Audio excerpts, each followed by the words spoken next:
Magandang araw po. Muli po akong umarbes ng aking tanim na mani.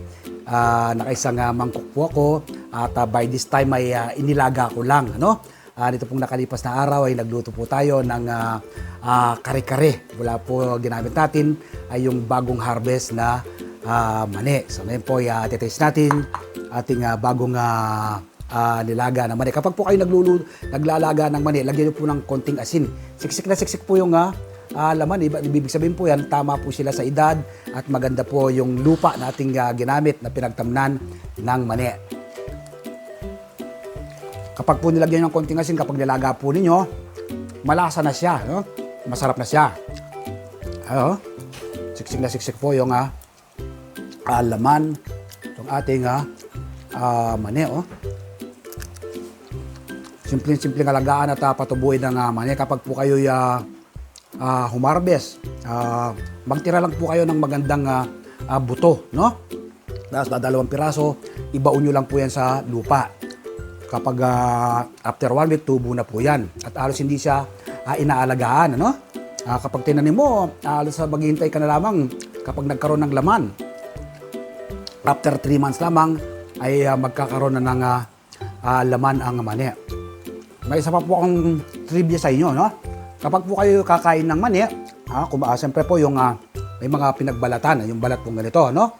O kaya po kayo umarbes, yung pong dayami ng mani, no? Huwag nyo po yung itatapon, sa halip po ipunin po ninyo, gawin pong fertilizer sa ating ibang mga halaman. Kasi po ang mani, legumes po ito, legubre, ano? Maganda po siya sa ibang mga halaman, ano? Nagbibigay po ng nutrients sa iba nating mga tanim na halaman. Kaya itong balat na ito ay itatabi ko lang at aking patutuyuin.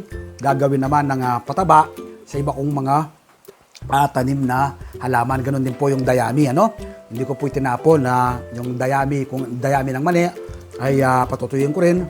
Tapos sa mga susunod na araw ay ipang-fertilize ko sa ating ibang mga tanim na halaman. Ang mani po ay rich in omega-3, no?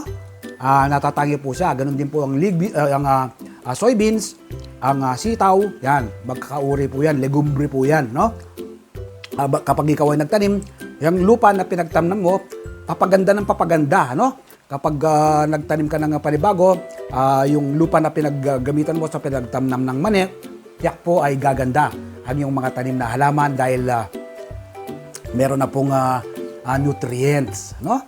Ganun lang po kasimple at kadali ang pagtatanim ng mani. Nawa po sa mga susunod na araw, linggo at buwan ay may tanim na rin po kayo ng iyong sariling pagkain. Salamat po. Happy farming and God bless.